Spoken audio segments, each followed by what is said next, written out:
All right.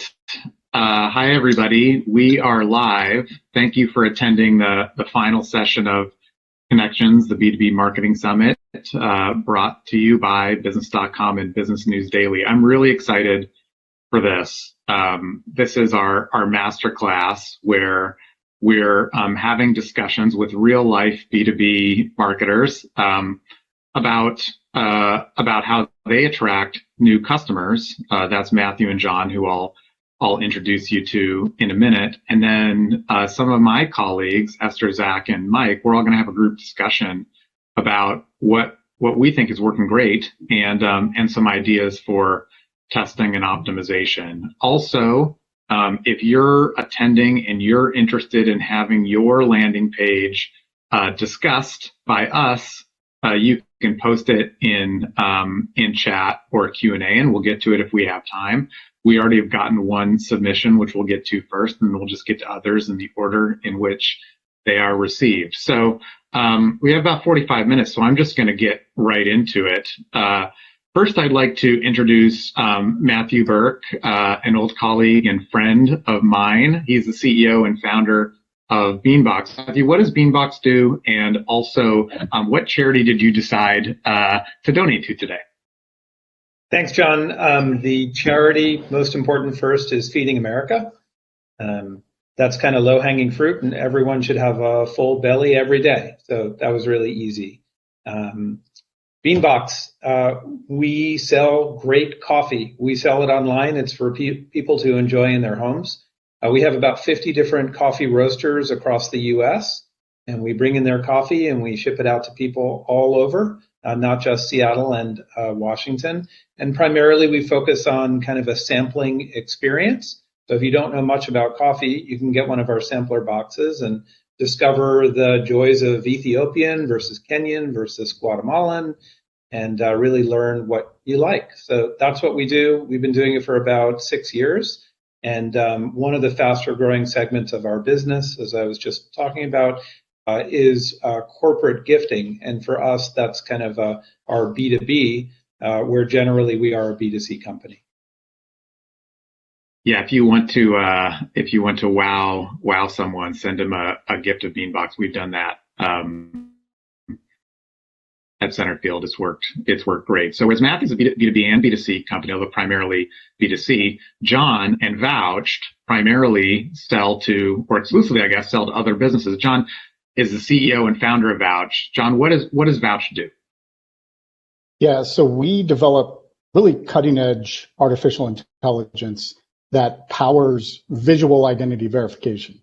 Really, no matter what time it might be or where you might be, using the cameras on your device. And we do this to enable regulated activities or security sensitive activities that companies need to do to be able to verify and onboard you. So we work in banking, we work with hospitals and healthcare. We do a lot of work within real estate and the automotive industries as well, both purchasing and renting a car, as well as commerce. So, as we're increasingly going through digital transformation, right? It's affecting both extremely innovative industries and verticals, as well as legacy ones. And so everyone is grappling with this challenge of, hey, how do I know who that person is on the other side of the computer somewhere, right? They're not walking into my business the way that they used to. And so we power that in real time and very easily. And I meant to ask the charity that you chose to donate to. Yeah, so so I live in Seattle. I think a lot of the team here is from Seattle. Homelessness is just such a chronic problem that I believe is imminently solvable, right? And, having a home just has such a fundamental impact on your life, your health, your ability to work, your ability, quite frankly, just to be happy.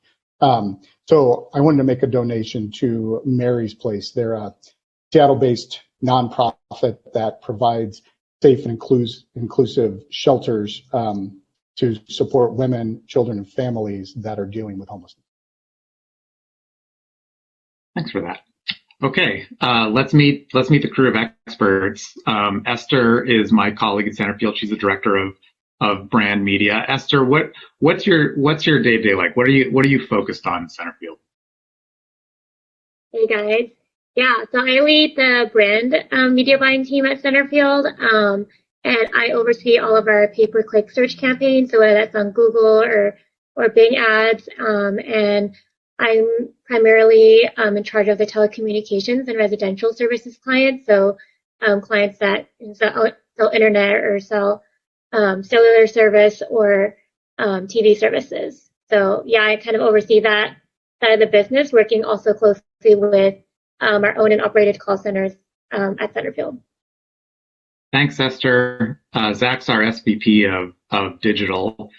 Zach, tell us a little bit about your background, what you do here. Sure. So background's kind of all over the place, from starting digital insurance companies to more customer acquisition sort of opportunities where focusing on just converting clicks into sales for a variety of businesses. At Centerfield, focused on leading our e-commerce and digital engagement channel initiatives to really focus on diversifying, expanding the ways we interact with customers online and convert them into sales across some of our home services categories. Thanks, Zach.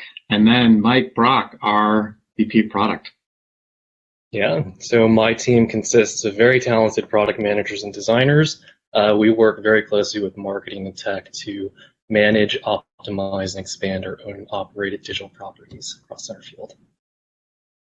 All right, thanks. So I'm sure you all can see that when you're thinking about a B2B buying experience, you have experts that buy media, experts that think about digital lead generation, experts that think about UX and design. So we're going to talk about these experiences now from the perspectives of everyone here. Now, what I'm going to do is I'm going to share my screen.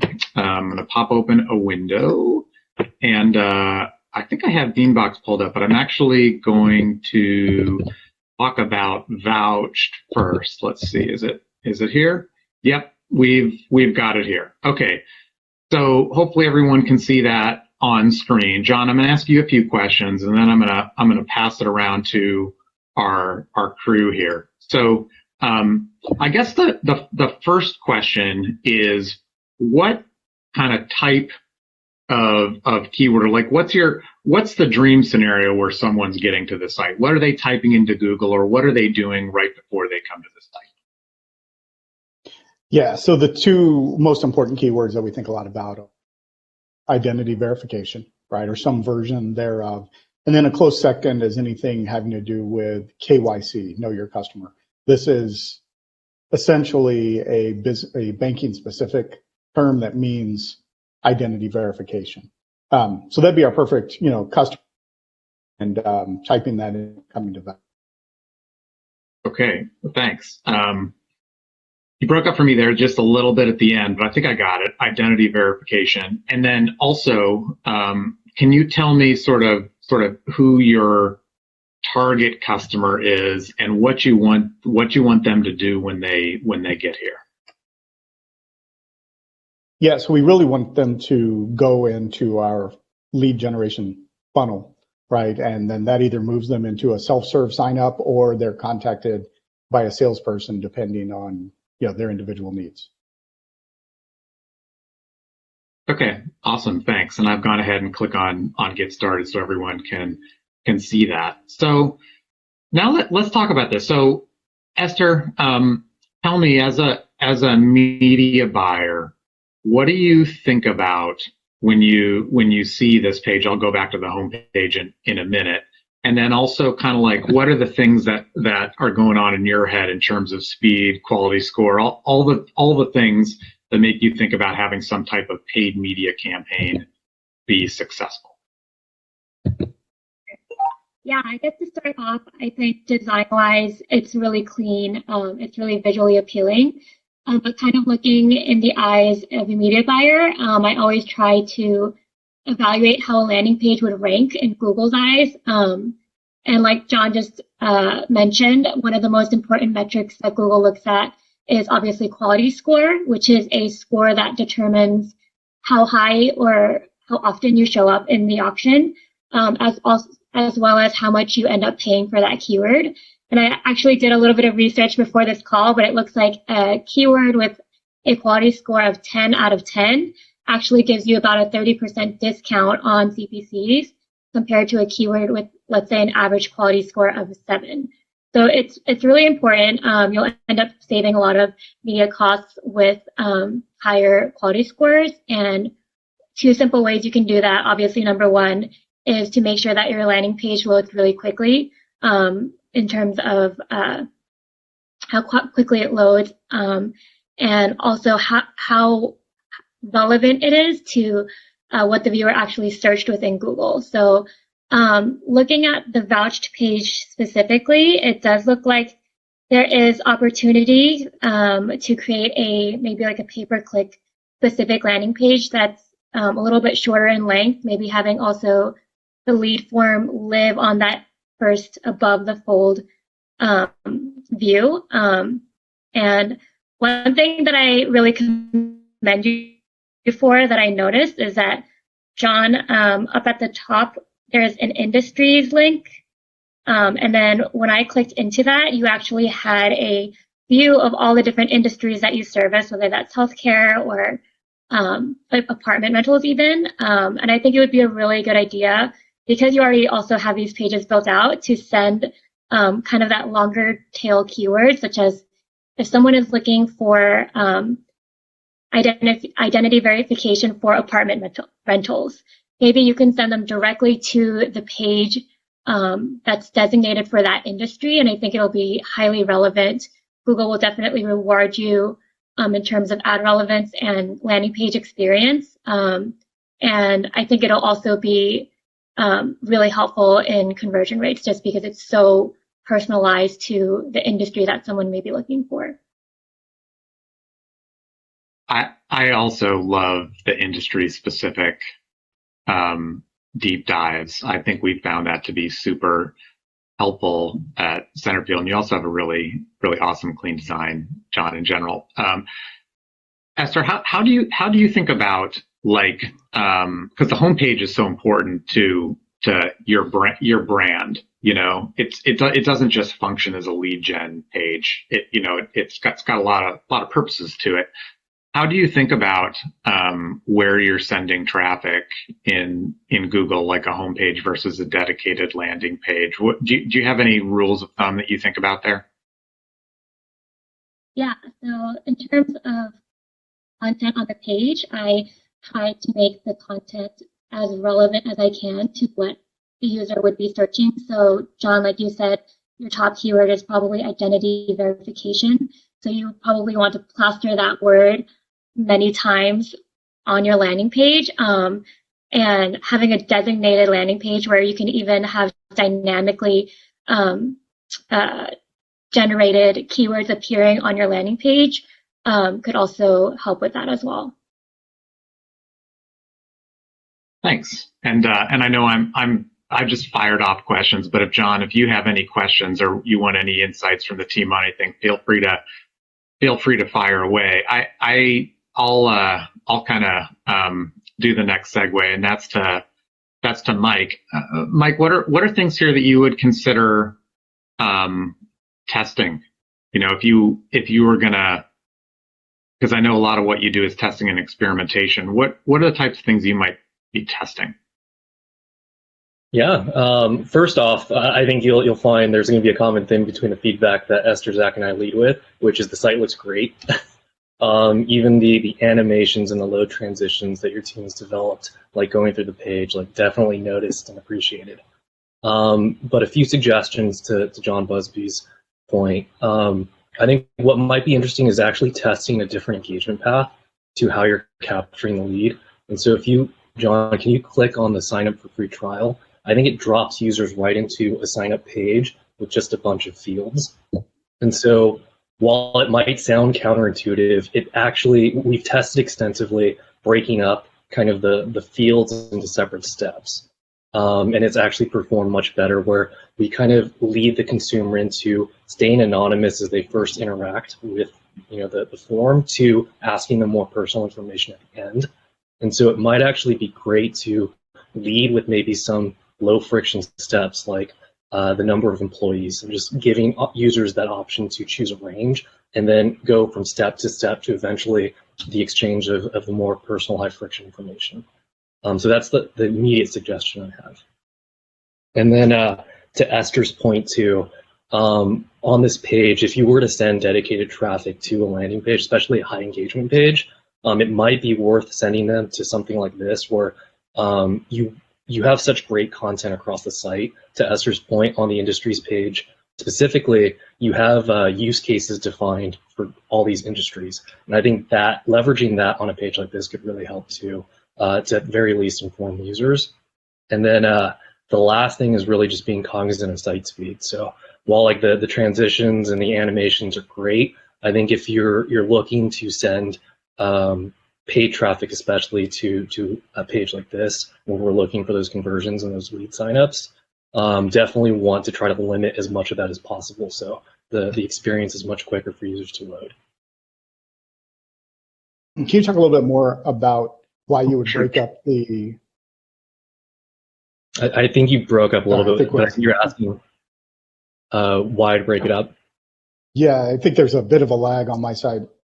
Yeah, I mean, it could be a lot of reasons, but historically we've tested different types of engagements to try to get the lead information from the user, and so the common theme is a lot of users. Logically, what you want to do is try to limit and simplify the process, right? And so doing that, you ultimately try to reduce the number of fields that are asked. But what ends up happening is like the fields that you end up with are the highest friction, right? Because that's the most crucial for you to, or your sales team, to interact and engage with the user. And so that actually may hurt performance versus kind of breadcrumbing users into exchanging that information, leading with very low friction kind of questions or surveys that should be contextually relevant to the product offering you have. And then ultimately gets them to the form page where you have that crucial high friction information that you want to ask for the user. And just testing that historically for us is performed very well and has been kind of our core engagement path. Thanks, Mike. All right, Zach, I'm going to turn to you. I can go back to the homepage if you like, but what do you think about here? I know you mentioned the insurance space. Insurance is big on leads, it's big on calls. All kinds of engagements are key. Do you think about anything with respect to the different types of engagements customers might want to have at this stage? For sure, and I think this is a great screen to be taking a look at. So I think similar to Mike's comment on breaking steps up potentially to grease the wheels and get perhaps more users through the funnel. I think in the same way that part of your core value prop is providing more information on customers for vendors purchasing your product, it's also about, from a marketing perspective, understanding more of who's getting through your funnel to maximize customer experience, user experience of the flow, and also on a back-end perspective, make sure that whoever's contacting leads, closing opportunities, is getting like the most impactful opportunities to work with. So I think one of the ways that we think about different contact channels, that could be web, like this lead form, a chat, or phone number, is making sure we're getting folks to the right place to fulfill the need they're looking for as frequently as possible to maximize both the customer experience on the front end, but then also like sales efficiency on the back end. So I think one of like my core questions to you looking at the form is it's great that it's so straightforward, and I think testing it can probably yield some great results. In and of itself, it seems pretty simple, and I'm wondering if there isn't maybe a population that is getting through the form that maybe isn't a target for the business, and maybe you could better leverage chat or voice or web as a way to gate the highest intent and then usher those through to an order or a sale, rather than kind of having open floodgates. So I think it's really becomes a balancing act of getting the highest intent users through while maybe pushing some others out.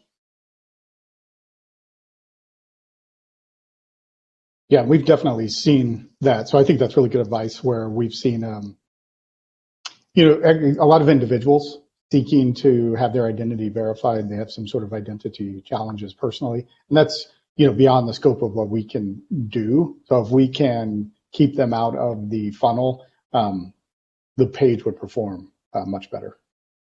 Yeah, and it might also be an opportunity to form some sort of a affiliate relationship and refer them to someone who can fulfill that need. Yeah. So yeah. You can monetize that traffic. Zach's always thinking about extra revenue streams. I love it. So great. So thanks, John. I think now you all know, if you're interested in getting to know more about Vouched, where to go and exactly where to go on the website. Let's shift gears because we just got 45 minutes, and let's talk about BeanBox. Mornings never tasted so good. I'm actually going to go ahead and click on the gifts part of the website. We'll be talking about the corporate gifts part. But what was cool, Matthew, in our prep call was you sort of telling the story about how you got to this experience when someone's thinking about a corporate gift. So I'll let you take it away. Sure. We went through a long, sort of arduous process of learning kind of what corporate customers wanted from us, and that started with like proving out a use case that we're going to be able to sell a lot of corporate gifts, and then eventually at one point hiring someone to do sales. We used to have separate landing page. We had an entire catalog. We had a form to pre-qualify, and I think what we finally learned is that we were trying to sell a product that actually didn't really need to be sold. By the time you're here, you either know or you don't know. It's either the right gift or it's not the right gift. And we found that we were much more successful when we could simply be really good order takers for our customers and not have to worry about pre-qualifying them. And so we moved away from having a separate landing page, and you'll see this is really our gift page for any consumer that would stumble upon us on the web. We've also found that, I think one of the drivers here is that anyone who buys a corporate gift is also a consumer, and they may have received one of these in the past, or they may know about it separately. They may be a customer already. And so we said, look, the corporate or B2B use case is or it's identical to or almost identical to the consumer use case. The only differences it'll be 1,000 boxes instead of one. And there may be some customization on either the logo or what goes in the box or what have you. So we moved away from having sort of a regimented process and area of the site to bring those folks in to something really simple, which is, look, people are going to come here and look for coffee gifts.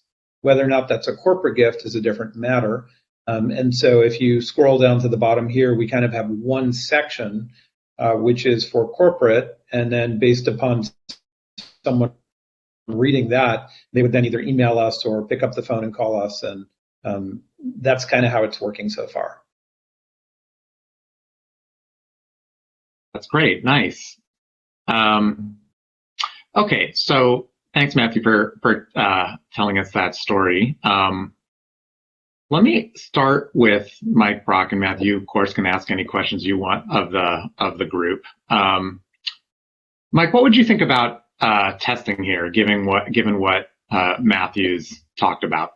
And tell me to navigate if you'd like me to navigate anywhere on the page. Yeah, I think it might actually help if you scroll to the top, John. There's a corporate gifts anchor, and that'll drop you right into the section that Matthew's talking about.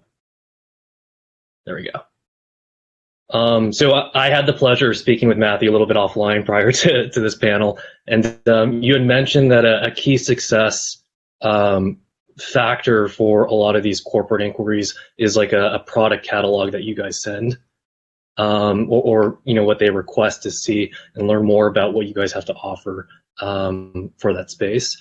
And so my immediate suggestion really is just if you guys have thought about like testing different copy CTAs even. And so I know right now it's just contact us, but maybe even saying request a catalog, while very simple, could actually be pretty surprising with how well it can convert or get people to inquire more about what BeanBox has to offer. Is that something you guys have tested before? We used to post the catalog, and generally it resulted in an inquiry anyway. So I think you're right. There's more of a call to action around request a catalog, and it also speaks to the vocabulary that we almost invariably hear when someone does reach out via email or phone or what have you, which is almost always they request a catalog. So just as a call to action, it's infinitely more, I think it has more teeth than just like contact us and ask a lot of questions. It's like, we know you're looking for a catalog, just ask for one, we're happy to sell it, send it. I think that's dead on. I think that's great. I think it's great context to the catalog play, and also, Matthew, thanks for the earlier context about focusing on becoming great order takers. One thing that we find almost universally is that users are almost most interested in seeing pricing and product information. So whether it's like actual self-service or some version of a faked self-service, maybe thinking about a way to simulate that catalog information and like a path to smooth the ordering process could be a good focus area. One of the things that's so cool about tasting coffee or beer or wine or whatever you're into is there are so many choices. There's almost like endless customization, right?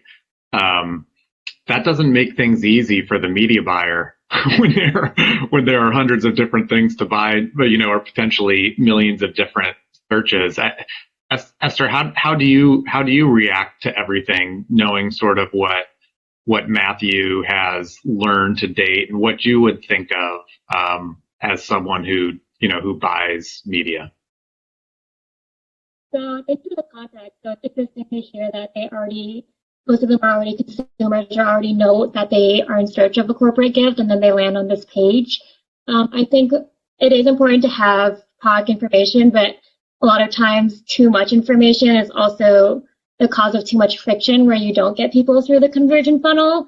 So I think one thing I really noticed about this page that I think can improve on the Google quality score side is that Google really rewards you for when people go deeper and deeper into your page, because that's indicative of it being very engaging and interactive. So right now you have just that contact us button, but I think it would be really helpful if maybe you did even like a fun quiz of like maybe like 3 different items in your catalog, like, or how many people are in your corporation, and like how many gifts are you looking for, like just like maybe 3 questions leading into like kind of a fun quiz or like lead form that will also tell Google that this is an engaging page, like people are going through a funnel, and Google's more likely to reward you with a good landing page experience score for that as well. Yeah. Also, I think it's just kind of fun for the user too. Well, Matthew, you have any questions for the crew, or do you want to get to rating some landing pages that have been submitted to us? No, let's go to the submissions. They'll be interesting for sure. Yeah, I'm pumped. By the way, if you do decide to get coffee for a coworker, make sure you get something from Broadcast Coffee. They're my favorite Seattle micro roaster. Although there are many delicious ones. Okay, so I'm going to pull up. Well, let me see here. We got a request for Teramind. I'm going to go to the home page here. Teramind.co. This is one of the submissions we had, and it is computer monitoring software. Let's all take a look, and this is the unscripted part. So this is the fun part, and Matthew and John Baird, we want your feedback too. What's as people are soaking this in, any immediate thoughts come to mind? pros, cons, questions, and so on. And by the way, thanks to everybody who's submitting your landing pages. We'll try to go through as many as we can. We've had some be posted in the open forum, and then also some posted privately to me. So thank you. I just have one or two things that maybe apply to John's page as well. So I'm an engineer by training, and whenever I look at a company, for me, it's really simple. It's like, how quickly can I get to pricing? And then I pre-qualify myself.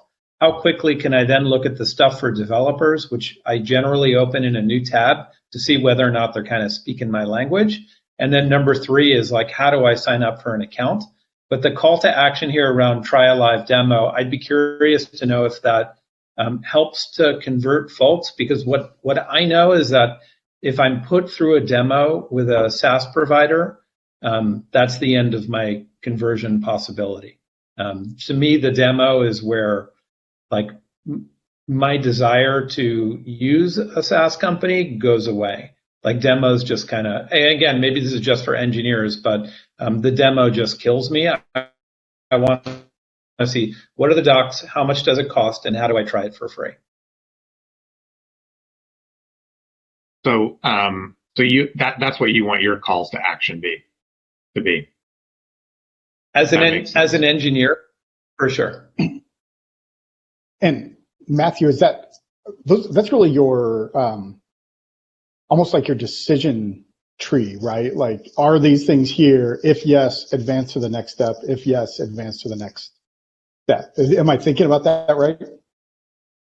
Yeah, that's exactly right. And John, I think this goes back, I think Esther said this about your form. One of the other things I look for on the form, if I do have to fill out a form, is are they asking me questions that are relevant to how I'm going to use their product? And the reason I like to see that is because I want to know that when I do contact someone in account management or sales or whatever, they already have a sense for like how many validations, how many authorizations, how many API calls, how many ... And I know that I'll have been pre-qualified for a better discussion on the phone. Yeah, that's super helpful. John, can you do me a favor? And when you click try a live demo, a thing slides out to the right. Is this kind of the onboarding where if you click employee monitoring, does it kind of take the user through the actual product itself? Okay. So this is actually really interesting. Yeah,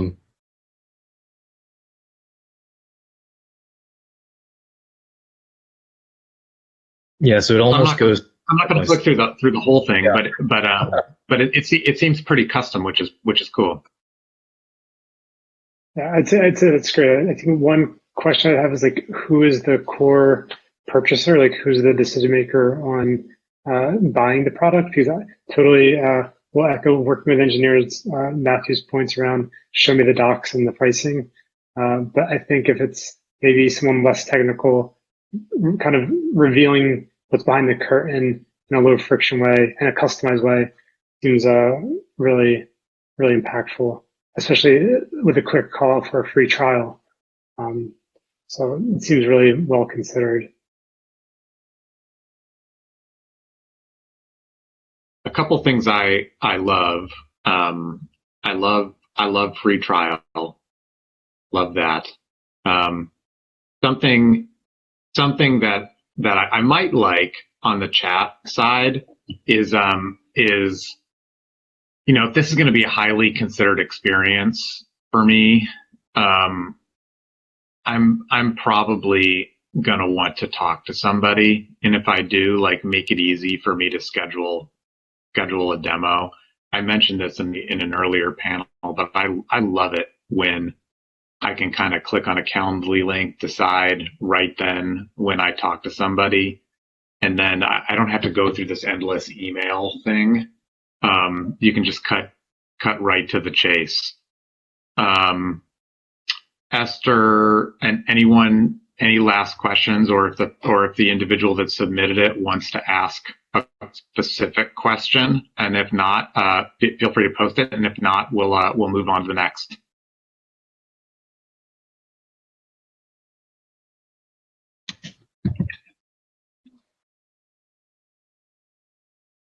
think we're good, John.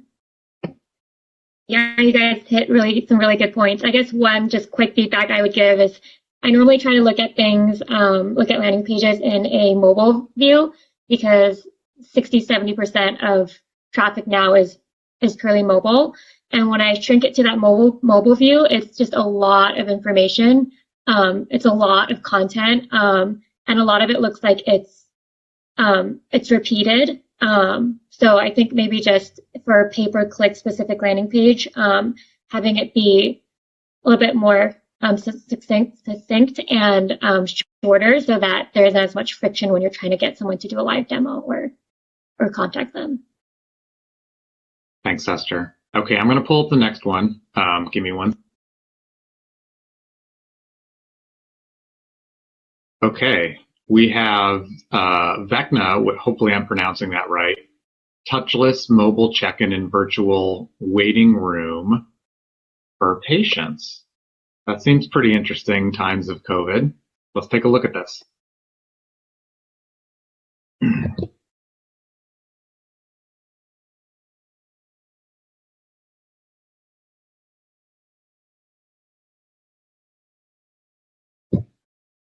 Does the learning board take you to a form page too? Let's see.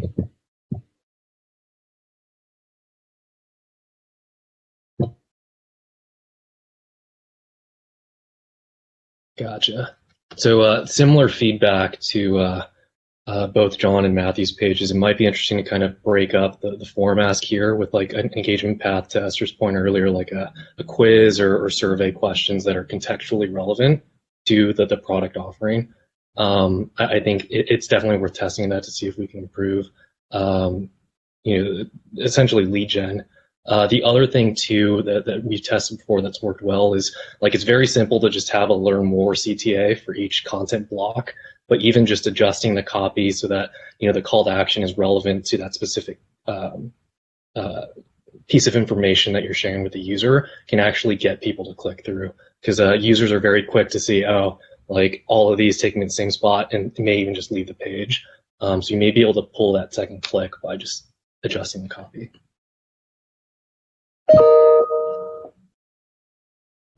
John, can you scroll down real quick? Yeah. Whoops. Tell me when to stop. Right here. So I think one thing I really love is the sort of like reasons to believe with some data. I'm assuming for a product like this, folks are looking to achieve some of these things. I'm betting that it's highly relevant. And maybe doubling down on that and showing some sort of a case study for specific implementations of the product could be really interesting. And then similar to Mike's last comment, maybe using some of that for data in the engagement flow to provide the sales team more information for who they're speaking to when they do get on the phone.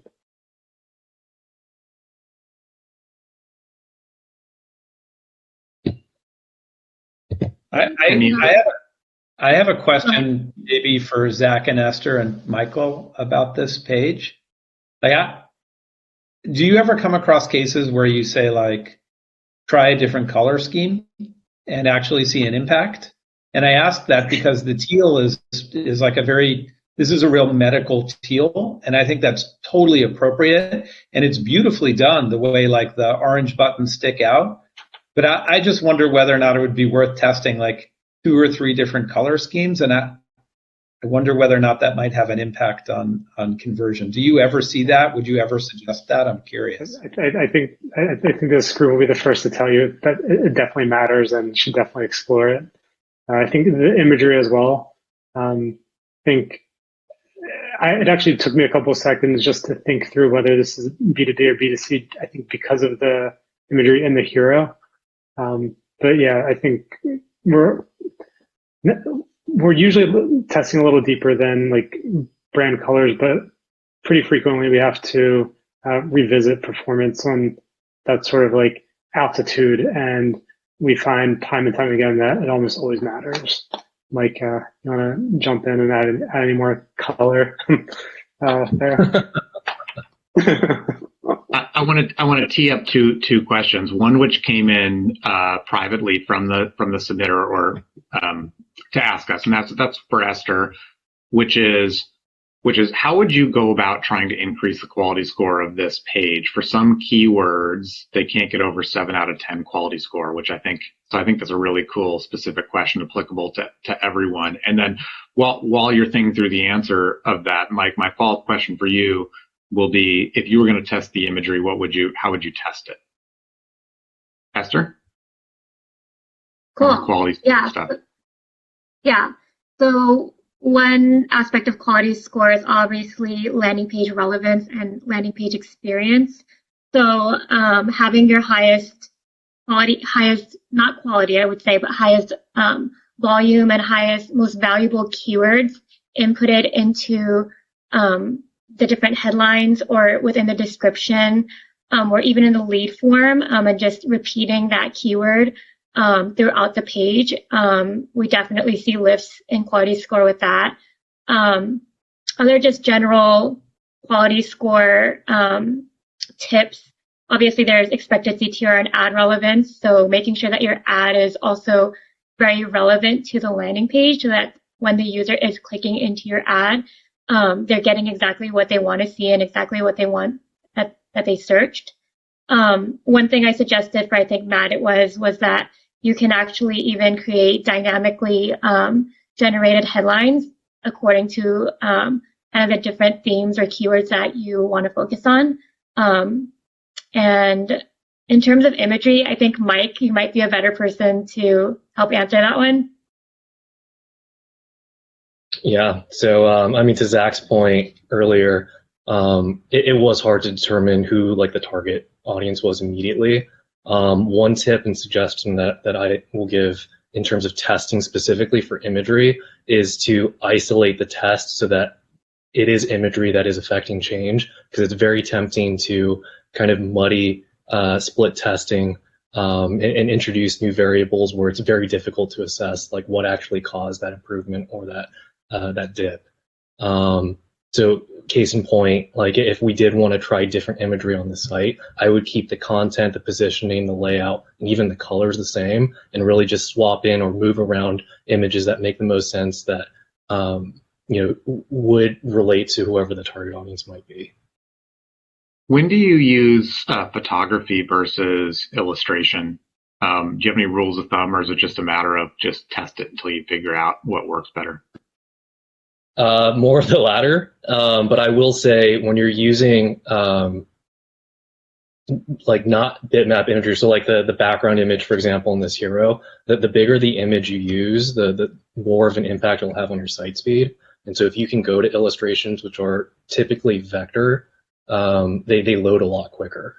And so from a site speed analysis, you may see lift there by using more of that type of imagery versus actual like lifestyle imagery. That's interesting. Let me see. Let me just before we sign off, wow, this time has really flown by. Next time we do this, we're going to make it longer. Matthew, John, any questions or final thoughts here, either on this one or in general?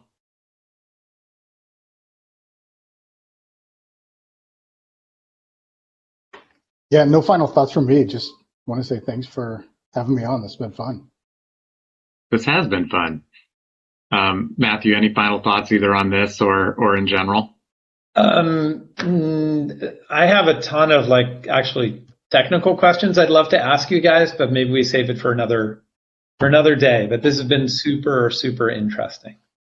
Yeah, thanks. I've learned a ton. I like doing the unscripted stuff. I really appreciate everybody who submitted your landing pages. I'm sorry we weren't able to get to them all. I know Haley and Jessica and my colleagues will collect them and see if we can't do something offline for you.